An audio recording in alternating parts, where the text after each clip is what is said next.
Hello, everybody. Welcome to the latest eCommerce Explored webinar. It's very cool to have you joining us for this session. eCommerce Explored exists to discuss and hopefully find some answers to the questions e-commerce brand decision makers like all of you guys are wrestling with at the moment. Two huge themes that seem to be coming up in almost every conversation I have at the moment, well, in work. I mean, they're not having life conversations, don't go here, but work conversations certainly do, is first off, the need to have your data in order to avoid all your systems suffering from the whole garbage in, garbage out scenario. And secondly, the increasing importance of marketing performance data, your analytics and attribution systems, and the importance of that in powering not just your human decision making, but algorithmic decision making too. In this session, we're going to explore both and hope to help you make the most of, in particular, your analytics data and drilling it down to the key analytics strategies which are going to drive your growth. I feel like this is one of the biggest shifts that's happened in e-commerce in the last couple of years, is the importance of analytics and solid data and looking at that data and interpreting that data has become ever greater. And a lot's changed in the last 12 months on that front too. So we're going to have a lot to talk about, and I'm really pleased to be covering the topic. You can see there's quite a few of you already signed in. So we would love to be answering your questions as well as my questions. If you've got questions, you can add them in the Q&A or comments box, chat box that's on the right-hand side of your screen. Let's give that chat functionality a test to prove it's working. Why not let us know where you are joining us from? Where in the world are those of you who are coming in today? Okay, Edward, who is always here. Love to have you tuning in, Edward. Edward is here and excited. And yes, as you say, Edward, you are the webinar connoisseur, as you were branded by me in our last eCommerce Explored episode. Who else is out there? Oh, very cool. We've got Rahul joining us from India. We've got Dan coming in from Leeds. Panelists, you are welcome to get involved with this on the chat as well. Whoa, we are properly spanning the globe today. Hello, Hendrik from Estonia. Weirdly, Estonia is making me think of Eurovision, because they were talking about it on the radio this morning. So hello, Europe. This will not be quite as exciting as Eurovision, but we will try. And we've got Lloyd joining us from Austin. Awesome to have you all here live. I could happily read out where you come from for the rest of this session, but that would be a bad idea. Cool. Oh, and Oliver, one of our guests, is joining in here very centrally in the UK. So let me stop getting distracted by where all of you guys are, and let me remind you what we're doing. Oh yes, we were talking about the chat because you get to ask our panelists questions. So top tips on that are to add your questions sooner rather than later. So if you've dialed in with a question you'd love an answer to or a problem you're trying to solve, add it now and I will weave it in at the right time. The sooner you ask a question in there, the sooner, or the more chance there is rather, of me being able to actually ask it of our panelists. And as you've just seen in the chat, our panelists start getting involved in the chat. So there's a chance you might get an answer via the chat faster than you get one on the screen. So well worth getting your questions in there sooner rather than later. The big questions, the small questions, we will take them all. Right. Huge thank you to our session sponsors, Leaf and DoFinder. It's great to have you involved in this eCommerce Explored webinar. You can find out more about each of those. There'll be a link, their logo and link somewhere on the page where you're watching this right now. And these are the lovely panelists who'll be joining us very, very soon. We've got Wes from Leaf, so very cool to have Wes here. We've got Jill from the Colouring In department and Oliver from Suite Analytics. I'm going to let them each introduce themselves in a moment because they'll do a much more interesting job than I will. And then you've got me, your host. I'm Chloe Thomas. I'm the host of the Keep Optimizing an E-commerce Master Plan podcast and also the Chief Success Strategist at Metco Media. Right, let us get rid of this slide. And let's bring the important people up onto the stage. We're not quite as important as you guys watching, but very important, more important than me anyway, our lovely panelists. Hello, all three of you. How are you doing? Good. Hi, Chloe. We're doing good. Excellent. Right. I said I was going to ask you to introduce yourselves. I would love us to do that now. So Jill, we'll start with you and then we'll go around in a clockwise direction. So Jill, tell us a bit more about yourself, the Colouring In department and your expertise. So I typically help brands use their data to make better decisions so they can grow and understand where they should spend their marketing money and resources. And that's typically done through reviews and audits and training. I've got a lovely marketing background. I found my home in my teens, so I've been in this space for a very long time, but I love everything about analytics, so I'm very happy to be here. Very cool to have you here. And as Edward just said, I think you do win the company business name. Such a good business name. Ever jealous of that? Own the praise, people. We own the praise. We could almost call this the gathering of the colouring in department, but anyway, before we go off on that tangent, I feel this is going to be an afternoon of tangents. Oliver, please introduce yourself to the audience. Thanks, Chloe, and I'm very sad not to have won that award as a start point. I'm Oliver. I'm the founder of Suite Analytics. We are a customer marketing analytics platform. We work for e-commerce brands, and Chloe, I'm going to push this out into Amazon as we progress, because I think that's a really important topic. I myself am a retailer by background. My principal calling card is I ran the White Company. And I think, Chloe, you made a comment there at the beginning about, a particularly hot topic for the last couple of years. I'd say it's always been a hot topic, because I think understanding particularly customer data has been absolutely vital for anyone trying to grow e-commerce brands. And it's there's so many important principles that sometimes don't get picked up by everyone. So really look forward to talking about that. Yeah, I feel another tangent you and I could disappear off on this, Oliver, is the world of RFM and mail order, as we both cut our cloth in that industry, and it's forever amazes me how little knowledge transfer there's been between those places. So maybe we'll end up getting into that as well. Wes, hello, how are you doing? I'm good, thank you. I'm Wesley. I'm the Chief Revenue Officer at Leaf. We're a data science and technology company specializing in performance marketing, web and data solutions for online retail brands. And I'm here to find out how Chloe has solved the big attribution problem. She's going to reveal all during this webinar. I hate to say it, I have not solved the attribution question. I have reached the point where I understand that it depends, and that well, we will come on to that, won't we, as we go onto the slides. But yeah, anyone who thinks I've solved that, oh man, not even in my own business. We don't even need to describe my CRM issues at the moment.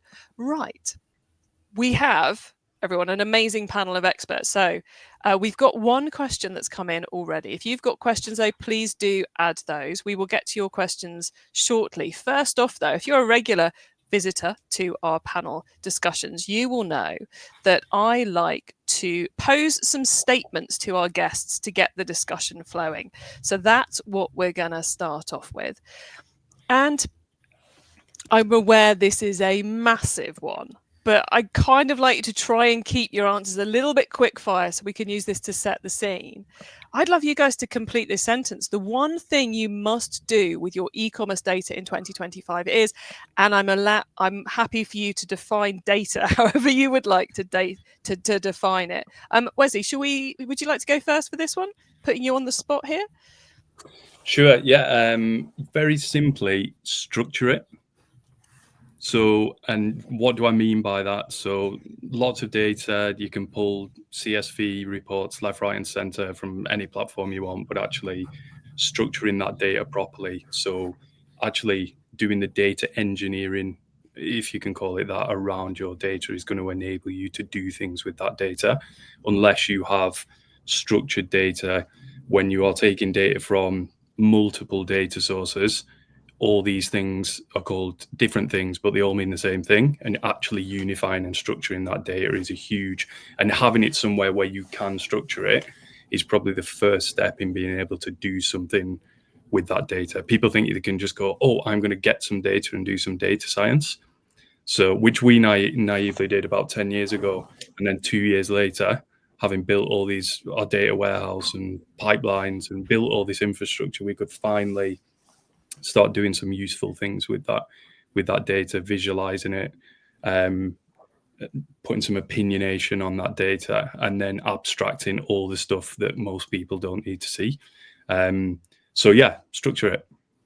I love that answer. There may be one or two people in the audience going, yeah, done that, sweet. But I suspect the bulk are going, Oh, that sounds like hard work. And yes, everyone, it is. But as Wesley just outlined, it really does pay off. Jill, Oliver, who would like to go next on this one? Who's willing to go in? I see a smirk there, Oliver, so I'm going to come to you. Okay. As I've got to keep it to one, I'm going to stick with something slightly broader than where we touched before, Chloe, because you and I have obviously spoken about things before, is actually start looking cross-channel. And the really important development is Amazon Marketing Cloud and the ability to start looking across the channels and get more insights. Because I think always, Chloe, we might have started a mail order, but, we both started in multi-channel in old world. And so this question of how things operate between channels has always been really, really, really important. And at the moment, the sort of big shift for my one thing is the Amazon Marketing Cloud being opened up to all brands rather than previously it was limited to the big, larger spending brands. And that gives a whole lot of, a whole lot of new data, but I think really important data because it begins to get into that question of cross-channel attribution and cross-channel understanding. So I'll keep myself to one, and that's my one. Okay, I'm going to deviate. Jill, we will come back and get your question in a minute, but I've got to ask, Oliver, excuse my ignorance. What is the Amazon Marketing Cloud? Is that literally what's happening on Amazon with your organic and your paid on Amazon, or is it wider than that? They call it a data clean room, a kind of phrase Wes and I would both up, and effectively it is let's imagine it's a box that has a whole raft of different information than you can get through your Seller Central account. And most importantly, from an e-com perspective, you can push your e-com data into AMC, as Amazon Marketing Cloud, and begin to understand channel crossover. But I mean, the important thing is it's a tool to allow you to improve your Amazon advertising using both Amazon data, but also the overlays of e-com data. So it was only opened up in October last year, and so it's really relatively new. So maybe not a topic you had on here every week.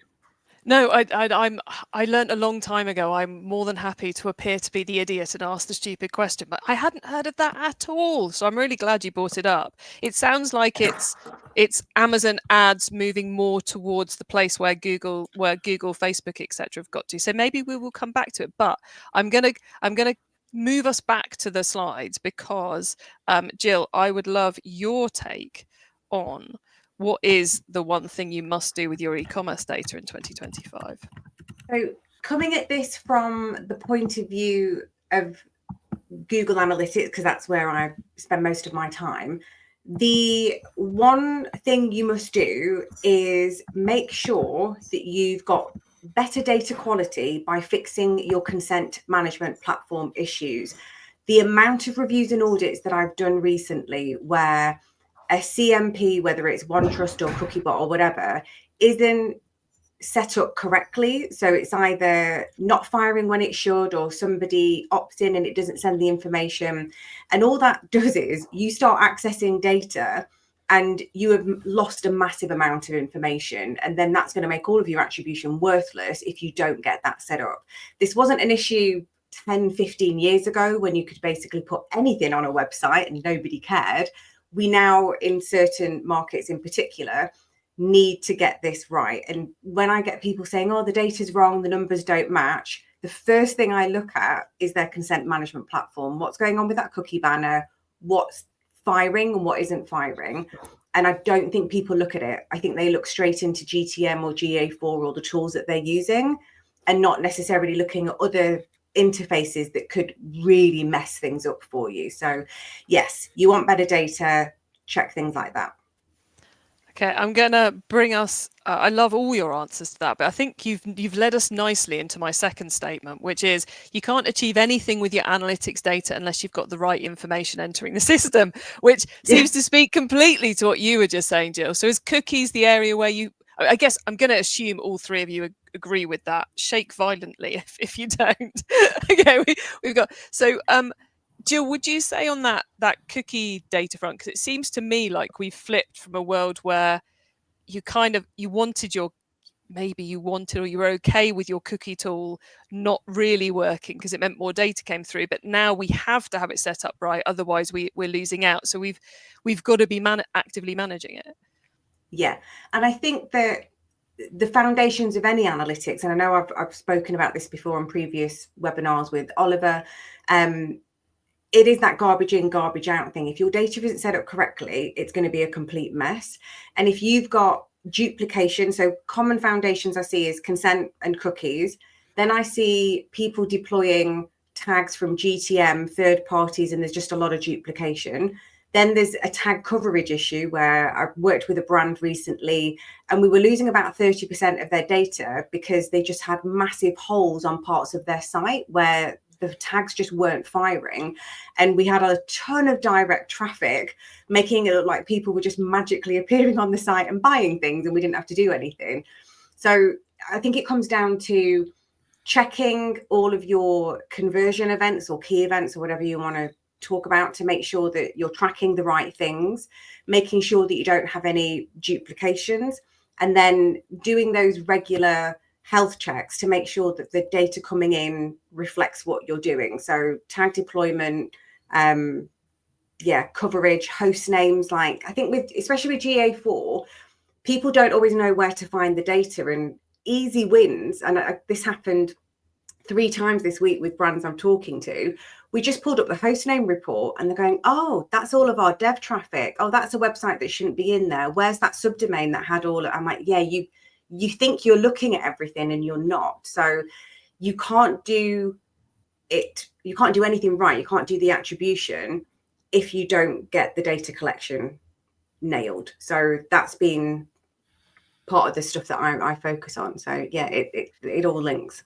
It does feel like we've now got a completely new skill set being required. Now that Google Analytics doesn't just turn on, it's not one click and everything's perfect. And now that the cookie piece is not one click and it's perfect, it feels, and as Wesley, as you were saying, with the 2 years to build the system, there's almost like an analytics role within the e-commerce businesses now to be owning this and to be checking it on a regular basis. And for a lot of businesses, the intricacies of that means I would suggest they would be better off having someone external who's doing it full time, because it's complicated stuff, isn't it? I mean, that was kind of more of a statement than anything else. But Oliver, did you just put your hand up then? Were you trying to grab my attention? No. Okay, cool. No, I was pulling my brow because it's such an important topic. But Wes, you were I think about to speak. So yes, I was going to come to Wesley on this one because you've done a lot of this stuff. Yeah, I mean, just to echo some of what Jill was saying about cookie consent stuff, I think the problem's even bigger than that, because at the moment, obviously, we're just talking about Google Analytics, but Google Analytics is becoming, I would say it's becoming redundant in the world of first-party data. And so we don't really use GA4 anymore. We might use it occasionally to look at some kind of like page performance thing on a website, but there's a flippantly answered Dan Rowland's comment in there, basically saying that trying to report on traffic by source and purchases by source in GA4 is just a total waste of time. And the reason for that is most traffic from, especially if you're spending money on say paid social, or you drive a material portion of your revenue or traffic from paid social, most of that traffic and the traffic source cannot be passed from a mobile browser into GA4, and no amount of UTM tagging is going to solve that. And I think UTMs will be dead in about 10 years. So we're living in a post-attribution era already. So then what does reporting look like when actually single traffic attribution has become much murkier? Statistical modeling, GA uses statistical modeling, Meta, Google does. The actual source of truth is just very, very difficult to kind of ascertain. And it's just whoever you believe the most, really. And I think with the cookie consent stuff, what we have found with OneTrust and loads of these solutions is they are not compliant themselves. So with OneTrust, I know somebody said they are having a problem with OneTrust. We installed OneTrust on about 1,000 brands' websites, Shopify, and then Shopify did Shopify checkout extensibility, which doesn't work with OneTrust. And it broke all the compliance stuff. So all of a sudden people are seeing like, I've seen like a 30% increase in traffic and attribution. And it's just because the compliance had broken. And actually it was now sending all of 100% of the information non-compliantly into Google Analytics. And then when we fix it, all that stuff goes away again. And what this does is send a boost to your ad platforms as well, loads of data. And they're like, oh, it's working. We've tweaked a button in Meta and it's working. It's like, no, OneTrust just broke because Shopify did this Shopify checkout extensibility upgrade and just broke it. And so unless you are using the Shopify native app for OneTrust, you have got a broken compliance solution. I'll give a shout out to Pandectus. The reason Pandectus has got like 2,000 5-star reviews is because it's a native Shopify integration done by some very smart, diligent kids in Greece, and it is fantastic. If you're on Shopify, switch to that, and it's 10 times cheaper than OneTrust. But my point is that don't just think because you are using these things like Google Analytics and OneTrust, and these are being made by companies that generate hundreds of millions of pounds and billions of dollars, that these solutions are any good. So your Shopify apps for Meta and Google tracking, they are garbage.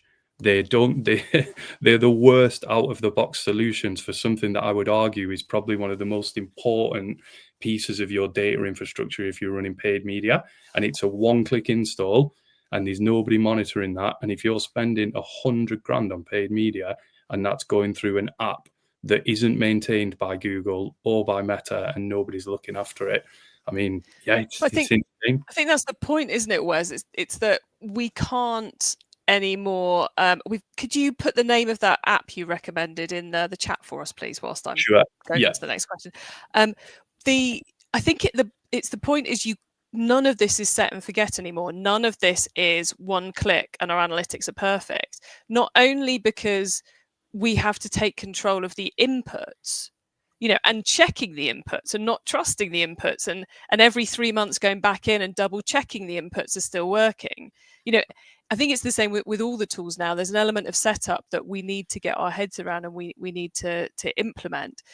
But then on the other side, and we will come back to, I'm starring the questions as they come up, and we will go back to, I will come back to those shortly, everybody. Don't worry, I'm not ignoring your questions in the chat. But I feel like the other big shift in how we run things is that we have to have both a mindset shift to the inputs in terms of none of it's set and forget. We've got to monitor, we've got to track, we've got to check. But then the other flip side of that is that we have to get to grips with the fact that perfection in attribution is not a possible thing to achieve. We can get a picture of it. We can make decisions about how attribution comes together, but we can't. As you were saying, Wesley, assuming your attribution is always perfect is a fool's game. Jill, you're nodding a lot, so I'm going to let you come in. Then I'm going to come to you, Oliver, because I love your take on this angle. I love this one because I hear it all the time where clients will say, we just want to get this perfect view of every customer journey and all the data points that we can get.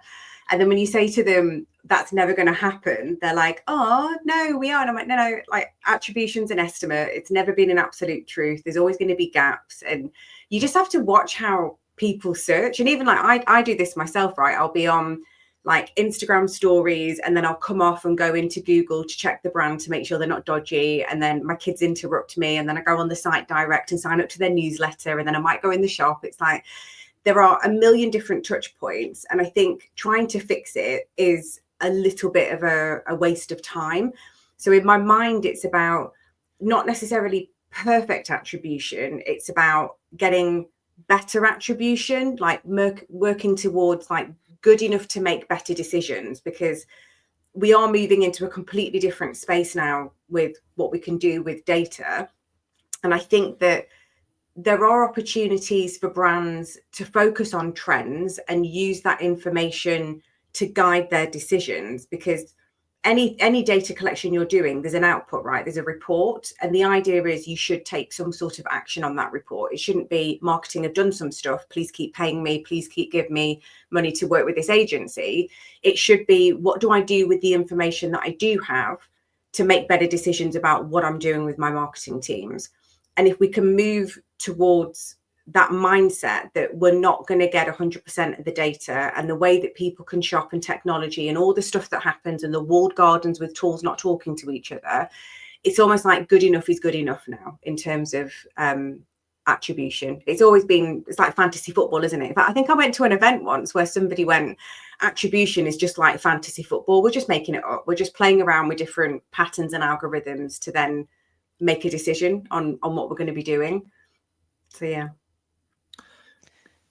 God, I've got a lot of points I could add in on just such a big topic that this, Chloe. You know, I think the sort of first thing I would say, agreeing with everyone, you know, Chloe, this is now a skill. You know, tracking, we call it tracking, and there's someone put about server-side tracking, all these kind of things. There are so many layers to this question, problem, whatever.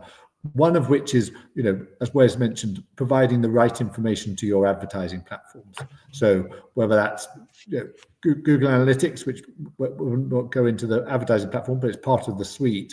You know, Google Ads, Meta, and Klaviyo, or whatever your email platform is. It's so important that they get the right signals, and that it sort of falls into this whole topic. And I think, Wes, that's what you were sort of really alluding to around that.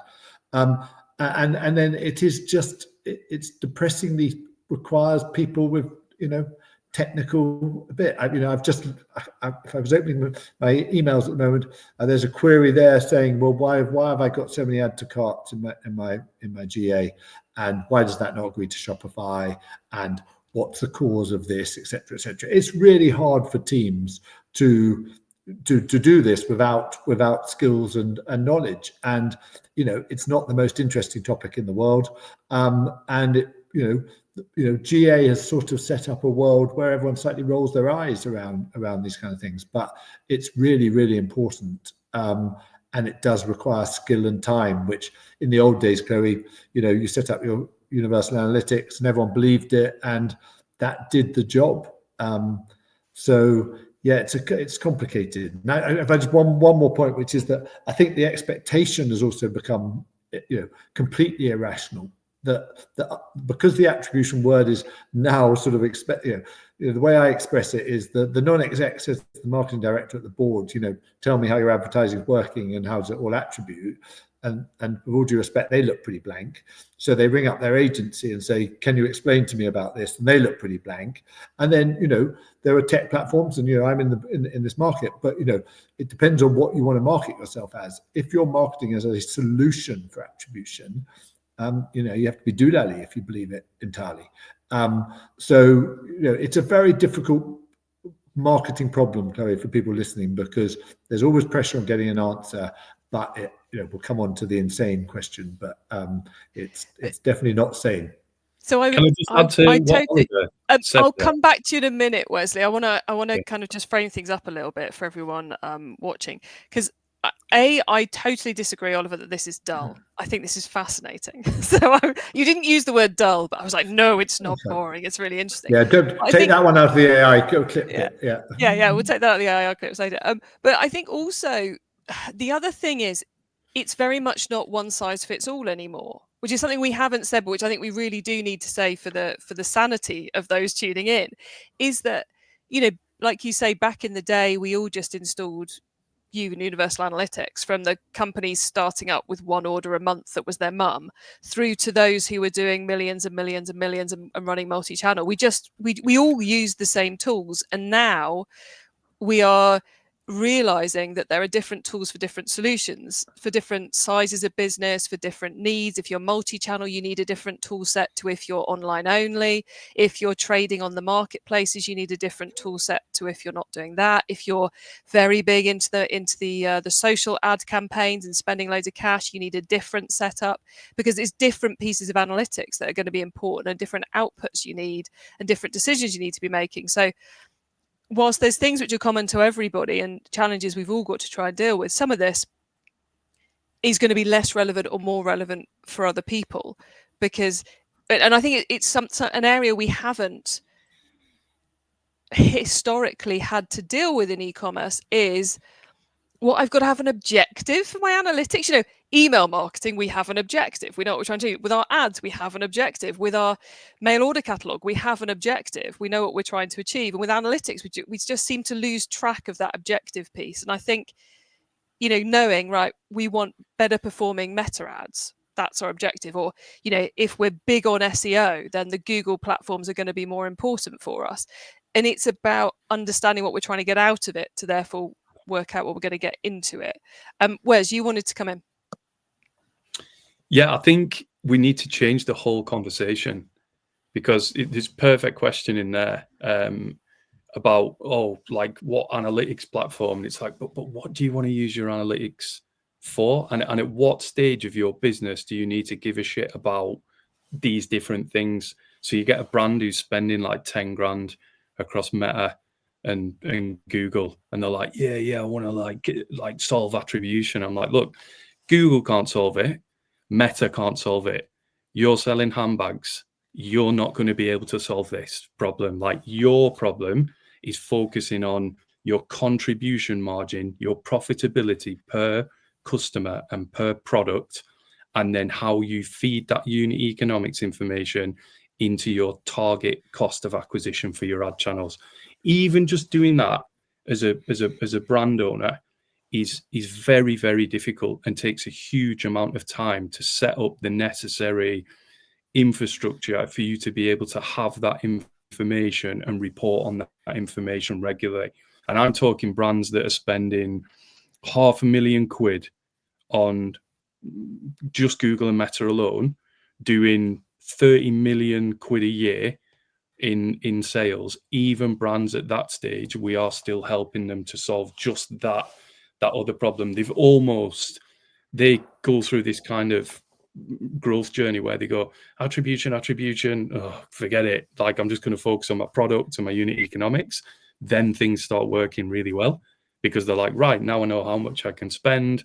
I understand how to structure my ad accounts around margin and volume, so I can dial these things up. I understand exclusion targeting, so how to target new to brand versus versus retargeting my existing customers, etc. So they've got this mixing desk solution where they can dial in, and then once they've got the right structures within their ad accounts, then they can get better insights from that. So, and then you don't need to worry so much about channel attribution, because you can say, oh, look, I pulled the lever on Google and I know that campaign is only focused on new to brand customers, because I have excluded all my existing customers and my web traffic, and I have controlled that budget. I've split that campaign by product category, and I have spent an extra 30 grand this month on that product category against new to brand customers. I have got more new customers than last month, and most of those new customers have bought that product. Bingo. Like, you don't need to worry about channel attribution in Google Analytics anymore. And that's a really simple post-attribution solution to actually making smarter decisions. And that's about, I think there's a Bruce Lee film where the student is pointing to the moon, and the student looks at the end of his finger and he slaps him on the head and he says, don't concentrate on the finger because you'll miss all the heavenly glory. And I think that sums up really well this whole attribution thing. People are looking in the wrong place to get answers to something that's way more important over here. It is amazing. Do you find as well? Go, Jill. No, go for it. Do you find as well that one of the challenges that I sometimes have is that there's a lack of ownership of who in a company is responsible for analytics? There's a bit of like, oh, well, that's the web agency or it's IT. Like, do you find that as well with, like, you know, somebody will come to the table, and sometimes you can work with people that really want to do it and then they leave, and then you're like, oh, okay, anybody else picking it up? And it's like, I think for me, I think more people should learn and own analytics, but it'd be interesting to see your points on that as well. Of like, who owns it? Who should do it? Like, my perspective, and I'll come to you in a second on, but my perspective and what I wanted to say from what Wes was saying was that we've up until Wes mentioned product and profitability, we've been completely talking about the data that happens online pretty much. And actually it's this this kind of democratization of the data and getting everyone involved, because you can think you've got, suddenly your Google ads go down, you don't know why. It's because you've gone out of stock, or because the new version of, or you've got horrendous returns rates, or something else is going on in the business. Unless you've got that full piece, you're not going to get that whole piece. So I think, yeah, the whole company should be involved in an improvement process, most definitely. But Oliver, you wanted to come in, so what did you want to add? God, no, I mean, Chloe, I completely agree with you. I was sort of, Wes, I'm not going to say that was a rant, but I agree with you on almost everything you said there. And I would exactly, I would just tip in the next stage up the channel, where people then start paying very large amounts of stuff for mixed market modeling. And, you know, again, I think it's just so often people are not concentrating on the right things. And as we know, e-com, Chloe, is incredibly broad and very difficult.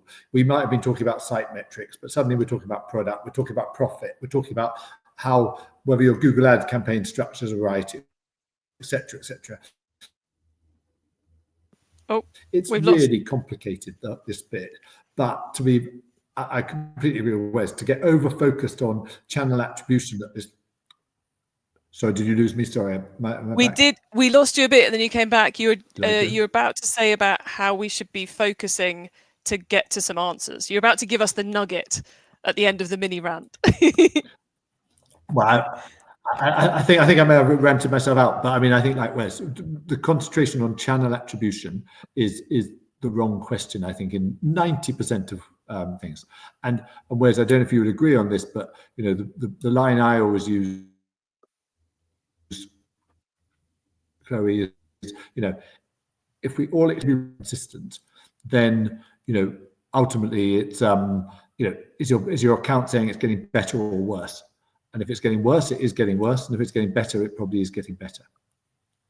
Okay, I want to take us to some of your lovely questions that have come in, because I'm thoroughly enjoying the meandering route of where we're going and the topics we're hitting on. But we have had a couple of questions come in, which I think may take us off on more tangents and more rants, or may take us in who knows what direction. But I think we should tackle them now. This one I know has already proved controversial in the chat, but I really wanted, so Dan, we are not going to do a show and tell of Google Analytics key reports, but I am going to ask the audience, I am going to ask our panelists a question about, where's it gone? About, we can't even see it there. Hold on. We had a very big question posed via LinkedIn, which is basically from Mark, which is basically about, what do we do for dashboards? Where do we build dashboards these days? How can we reduce our reporting time and improve our performance by having the numbers we need at the right times? So relatively, obviously this all comes back to what we're trying to achieve and the objectives, but any quick fire recommendations for speeding up reporting time and dashboards, and where would you build them these days? How would you make that kind of work for you? Because it's always a hot topic and it will save people time. I have to admit, I probably have to push myself in hardest first here. Obviously, I'd say Suite Analytics. I think the really important bit here is that, you know, business intelligence is a really big topic. And the way I would always say, unless you can employ 2 people to do it for you, which on most startups or early stage businesses you can't, even if you think you can build your own BI, unless you are a really techie person yourself and want to make that your focus, then ultimately what happens so often is you get someone in, they build you something bespoke, and then they leave, then it breaks, they go on holiday. So without sort of overselling myself so much, I mean, I think platform has to be where you start in the early days. And it's definitely, if you're buying tech, you want to be making sure you've got the dashboards you need as part of that process and that automation of it. But sorry, Wesley, I cut you off there. Yeah, it's time to value. And, you know, I think, you know, Oliver, it's the reason why people like Jill exist, because she's been there and done it before 1,000 times, and she can just speed this whole process up for you. But yeah, platform, we've got a platform called Answers. We've got a piece of technology called Signal that does conversion tracking. as well, and does the data in as well as the data warehousing and the data out. But starting off with a platform that suits you, like Oliver said, if you think even if you could hire 2 people, they would between them need to understand e-commerce, how marketing platforms work, how just data infrastructure and pipeline stuff in your e-commerce platform works, how performance marketing works, how channel they need to be. It's very difficult for them to possess all that knowledge, and they will go very, very, very slowly while learning very rudimentary parts of each of these things. Whereas, a company like ours that employs like 35 data scientists who have had now nearly a decade's worth of training in e-commerce and performance marketing can get you live in like 24 hours with this stuff. And then obviously people like me who've been doing this so long, I've almost got a disdain for it, as you can hear in my general tone. Just experts can help speed you up through this entire process. There's lots of them out there. Chemistry is a big thing. Chemistry with a platform is a big thing as well. People just like certain platforms for the way they look and feel and act just generally. So go out there and test them. But I'll be really wary of thinking that you're going to find one platform that's going to do everything for you. And I'll be really wary of trusting any other platform that says it has an attribution, a new pixel attribution thing, because then you're just going to have to believe them more than you believe Google and Meta. And Google and Meta, if you set those platforms up correctly with the right attribution windows and get your tagging and tracking nailed in terms of event information, product information, and customer information, they should give you they should underreport against the money that you have in the till, and there should be room left on top. 1 + 1 should equal 1.5 and not like 3, and then the bit that you've got left over is for email and organic and all that other stuff. And if that's not true, you probably just got massive attribution windows or 1-day view windows that are just massively over attributing the channel. So just start really simply with the actual platforms that you're spending money in and get those right, and then figure out how you then take your first party data and use that to make better decisions on top of that native platform data. Jill, your take on dashboards? So keeping it tool neutral, I guess. There's a set of questions that I'll normally ask a client when they're like, we need a dashboard. It's like, okay, who's getting the dashboard? What's the point of the dashboard? What are the key messages you're trying to get or answer? Who's the person that's getting the dashboard that can actually make the decisions? Because ultimately there's normally 1 or 2 people max that can actually have the authority to go yes, no, like here's your cash kind of thing. And then how can we visualize that data in a way that's going to reduce cognitive load and get them to where they need to be faster? So not complicating it. Once they've answered those questions, we can then look at, well, what is the right data source? So echoing what Wes was saying there, what's the right data source? What's the best way that we can visualize this with the resources, tools, and budget that we've got in the company at the stage we are now? And that's the starting point. And I always wireframe any reports on paper before we start building, because I've spent a lot of time building lots of reports, and then people go, oh, could you just move that over there? And I'm like, that was 4 days work. Like, no, that's really annoying. So people don't always know what they want, and then they'll say, well, I'll know when I get it. I'm like, oh, we're going to be here till Christmas. So trying to go through those questions, I think, can help you get to the point of, well, what should be on that magical dashboard that's going to answer all of my thoughts, wishes, and prayers. It's interesting, isn't it? It's like we all come back to kind of like objectives again. The dashboard is the beginning of somebody saying they want a dashboard is the beginning of so much other work of, is the data right? Who's actually going to use it? Do they actually need a dashboard? Do they? Yeah, it's interesting, isn't it? Oliver, you've unmuted, so I'm guessing you want to add something in. Well, just I mean, I think it's all about objectives and trying to simplify it, because I've got 1 million dashboards. Wes, I'm sure, has got 1 million dashboards, and Jill was involved in lots of dashboards. But what you try and get is people to use the dashboards and to know what questions they want. So I think it's really, I mean, I always just try and frame life down to pretty much 2 questions, which is, do you know how many new customers you need to acquire to get to your goal? And do you know how much you can afford to spend?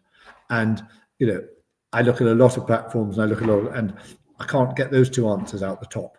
And for me, and that those are the sort of first two fundamentals. So I think it's really important, getting back to your point, Jill, that you really know what you want to get, rather than just what report do I sort of think I need. Which I think yeah, just to add to that, just a really practical example. We've got a client that we do the conversion tracking and monitoring for. And when we first pitched them for our full service, absolutely everything, they were like, right, we've got a paid marketing agency and we like them. We don't have anybody looking after this conversion tracking stuff, which is mental because they're spending hundreds of thousands a month. So like, we know we need somebody to look after that. And then we've got an ERP and like a BI platform that does all this customer cohort analysis, and I can see product and I can see my customers. So I was like, right, okay, I'll leave that for a bit.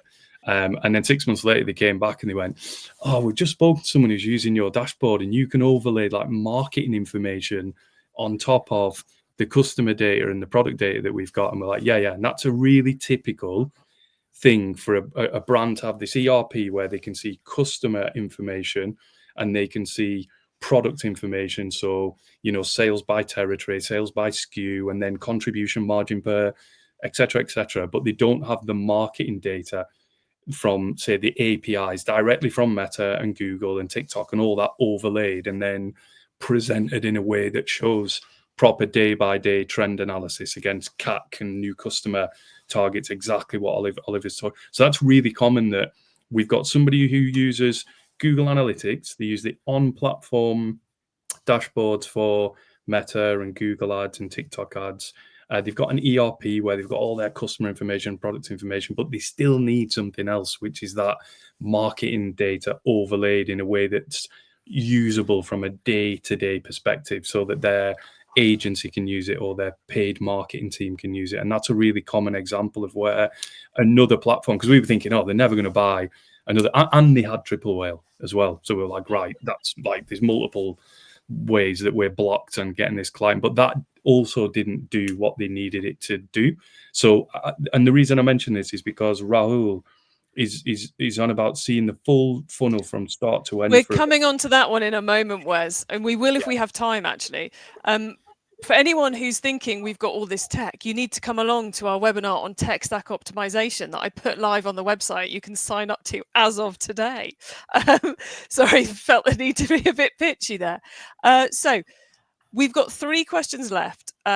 Peter, you've asked a question about server-side tracking. We're not disappearing down that rabbit hole because we've only got 13 minutes left, but server-side tracking is highly implicit in everything everyone's been talking about. And in the replay email, there will be a link to the Keep Optimizing podcast, where we've just done a series on stuff that on meta ads that includes a couple of episodes that touch on server-side tracking. That's the one with Edward and the one with Yichi. So have a listen to those, and that will be much more useful than us trying to cover that in 3 minutes for you. Dan, the question about UTM tags going away, I'm not getting into that one on this. I think that's a whole episode, probably one to Google or ask or message Wes about afterwards. Just on that, though, the UTM if you can do it in 30 seconds, I'll let you. UTMs are not like 100% surefire solution. Just type into ChatGPT, give me 1,000 reasons, 1,000 examples why UTMs are stripped out, and it will give you 1,000, and then ask it for another 1,000 reasons, and it'll be able to keep going forever and ever and ever. So that gives you a clue as how unreliable UTMs are. That you have them, but they're only going to give you like a small. They're going to help you color in, to Jill's thing. They're going to help you color in more of that, picture. That's another thing I'm going to add to my list of ChatGPT hacks, is how to make your boss finally stop asking you the question you don't want to be answered. Give me 1,000 reasons. Well, this is a stupid question, but word it better. Just in case you need to prove someone of something they're just not listening to you on. So we will do. So Dan appreciates that one. That's what he's seeing. So thank you for butting in on that one, Wes. So the one question we have got left is this one, which Wesley was just mentioning from Raoul, which I'm going to reword slightly. Raoul posted earlier in the comments, for those who haven't also been following the comments, those who are watching the replay, about he's currently building a new e-commerce store for somebody and wondered what tech he should be using to deliver their analytics. Someone went back to him and said, but why? What are you actually trying to achieve? I.e. what we've been talking about here about needing objectives. And Raoul's given us this extra information to utilize the analytics to see the full funnel from the start to the end of the customer's journey for an e-commerce brand, plus see sales and other data as well as for marketing purposes. Strikes me a little bit as the clients asked for everything. Can I have everything? And maybe there's a case for going back and drilling into this. Jill, what do you think? You took us through that brilliant checklist for if someone asked for a dashboard. In this scenario, if you've got someone coming and going, we want to see all this, this, and this, what would your approach be? You're gonna have to blend data pots like for this as best you can. I think this is echoing something that Wes said, that I'm yet to find a platform that does absolutely everything that the client wants to do. We're using a bit of a sweetie shop approach in terms of grabbing what we think is going to be the best fit for that. There's obviously a starting grade of, well, what can you get for free out of the box with things like GA or Piwik or something like that. And then you move on to more complicated things that you might do in BigQuery, where you're blending CRM data with other data, and then you layer onto others and things like that. So yeah, I think when you're trying to see everything, and even on that point, it's not going to be everything. Like there's still going to be missing holes in that journey. And I think that's why so many platforms, they always say AI, don't they? And I'm like, you mean machine learning? Like, you're not quite there yet with the AI. That we're needing more advanced technology solutions to figure some of this stuff out as well, because you're going to need some sort of predictive modeling for some of these things, because you're going to have gaps because of the way that technology works with browsers and cookies and time windows and GDPR and all that stuff. Tracking is hard. Like doing marketing now is hard. Like it's nothing like it was when I first started. So yeah, this is going to need to be a blended pot for sure. Does seem a bit like one of those where you actually want to go back and work out what you actually need when you actually need it, and then kind of chunk it down and do it phase by phase. Oliver, your take? Yeah, I was just trying to see up on the chat. Were we talking about Odoo in particular? Because yes, I think, yeah, we were. I think Rahul's. Yeah, so I mean, I think I suppose that there's an extra complication. So I have to admit, I don't. We use core 4 or 5 platforms as our base. I'm not really sure I'd know how to answer that question specifically for Odoo. I don't know if anyone else has got experience there. No, Wes, we've got time for about a 2-minute answer if you've got anything you want to add into that one. I mean, Odoo specifically for the kind of companies who are in the equipment kind of manufacturing space. It's a very specific, horrible platform. So I'm really sorry for using Odoo. It's awful. But just figure out a way to get the data out of it and put it somewhere where you can use it and structure it. But basically, you're going to need to use Google Analytics, the native ad platforms, but just get I don't know, Supermetrics or something, and plug that in and see if that'll work or whatever. Find some kind of ETL where you can extract the data and build even a spreadsheet would be better than Odoo. Having said that, Odoo is very good for the category that it's in, where there's lots of machine parts and stuff like that. So that's it's pretty good. But yeah, you're not going to get any marketing information into Odoo, and you can't pipe it in. So if you want to see it all together, you're going to have to pipe it all out and then fuse it, like Jill said, with a bunch of other things. Which fits quite nicely with. Sorry, go. So just come on, and I suppose that's exactly the problem that we're trying to highlight. Whereas what you're describing is quite complicated for most people. This is the barrier about things like that, which I think people have to be really clear when they select a system.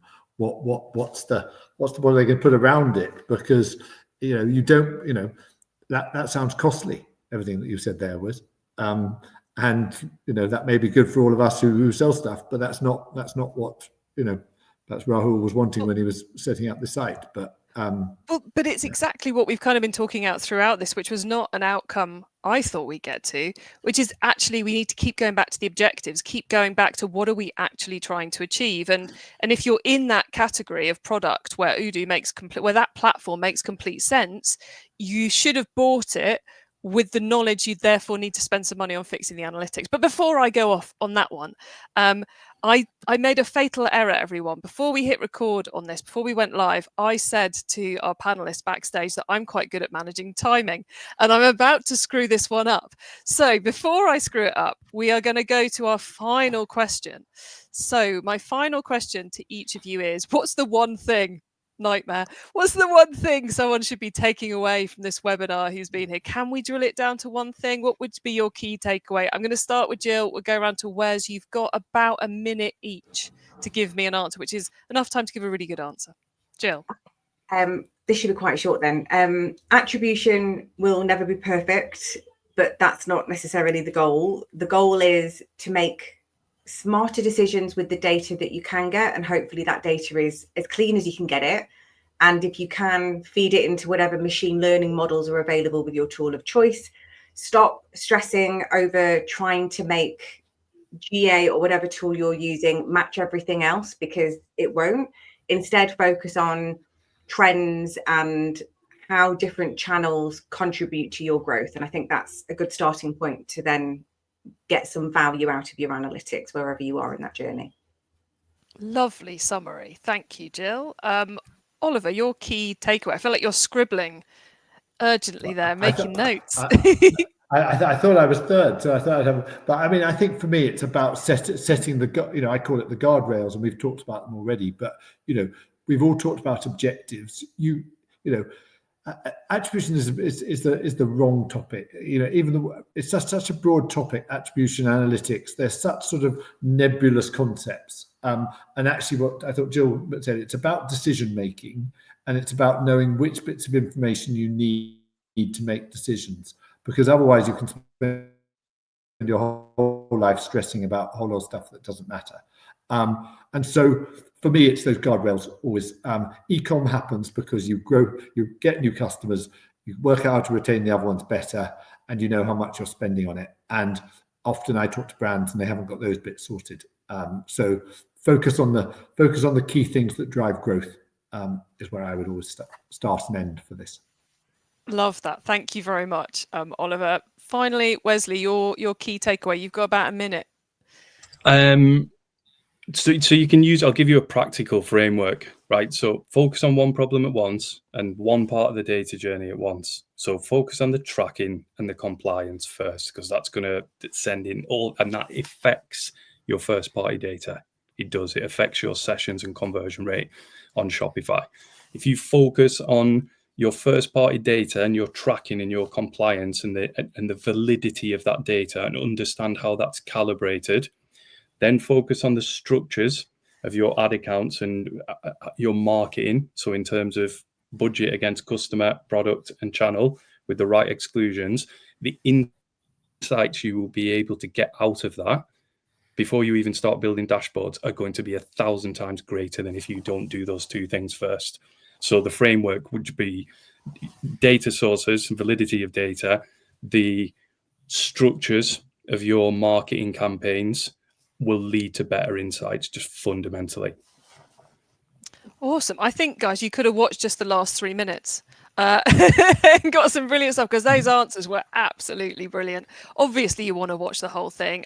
Huge thank you to Jill, Wesley and Oliver for being absolutely brilliant. As Dan, who's been very busy in the chat, said, thank you so much for this. Just a couple of things to share with everyone before we say goodbye is primarily come and join us next time, but also huge thanks to Leaf and Do Find Out, our sponsors for this one. Huge thanks to our experts for a phenomenally full chat. I mean, I think I'm going to have to watch this one again because there was so much good insight given by all three of our panelists. And a huge thank you to you attendees. I think that might have been our busiest chat ever going alongside this. So thank you all for being here and partaking of that. And as I said, you will get an email either tomorrow or later today that will have a link to the replay of this. You're welcome to share that with your team. As Jill was saying, you've got to, who is it? Who's involved in the analytics? Who should be involved in the analytics? Maybe you should get them watching this. Oh, we've got another thank you just come in. I'm so distracted by thank yous. Raoul, our pleasure. I hope that helped a little bit, even if the answer wasn't particularly a simple one. And you will also get a link in there to some other content that I think links up quite well with what we were discussing today. And next time, we will be covering TikTok and TikTok Shop. I have no idea what we'll be talking about in that one, because anything could happen in TikTok land over the coming month. And then we've also got one coming up in April on conversion rate optimization. That was hugely popular last year, so we shall see if it's just as popular this year. And then we've got another one on the site that isn't here, which I mentioned earlier, which is all about tech stack optimization, which we'll be covering in May. You can get signed up to all of those at webinar.ecommerceexplored.com. And thank you all for being here. It's been a real pleasure helping you work out how to optimize your analytics to build growth and profitability into your business. I'll see you in the next one. Thank you.